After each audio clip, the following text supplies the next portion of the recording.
rest. What is rest? In physics, when the body is not changing its position with respect to its surrounding is called the body is at rest. Rest mean कि आप अगर सुकून से बैठे हैं, आराम से बैठे हैं और आपकी इर्द गिर्द की चीज़ें जो हैं वो मूव, आप उनके लिहाज से मूव नहीं कर रहे या वो चीज़ें मूव नहीं कर रही, then you are at rest. For an example, you are sitting in the class, you are at rest. You are at rest with respect to your fellows. Next, second term is motion.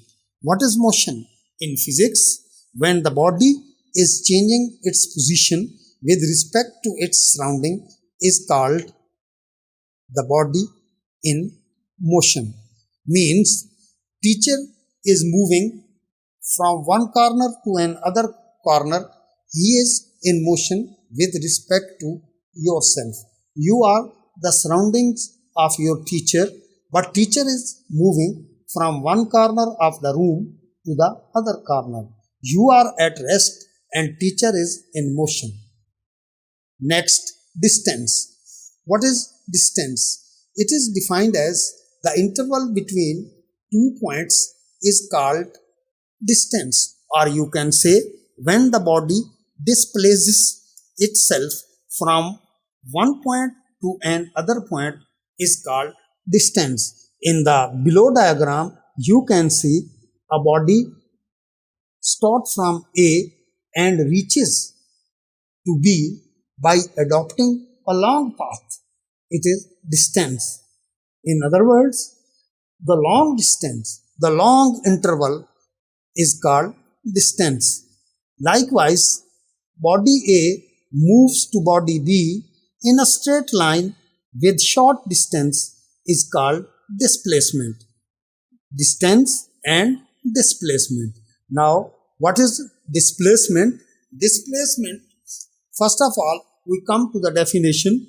It is defined as the shortest distance in a straight line is called displacement. Now, what is the difference between distance and displacement? We have to write at least 4 differences. So, first difference is the definition of distance and displacement. Our first point must be the definition of the object. So, number 1, the interval between 2 points is called distance. Likewise, the shortest distance in a straight line is called displacement. It has no particular direction, but the displacement has particular direction. It is a scalar quantity. Those physical quantities in which there is no direction are called scalar quantity. So the distance is scalar quantity and the displacement is vector quantity. Number 4, it is denoted by S. Number 4, it is denoted by D or S over arrow. So these are the 4 differences of distance and displacement.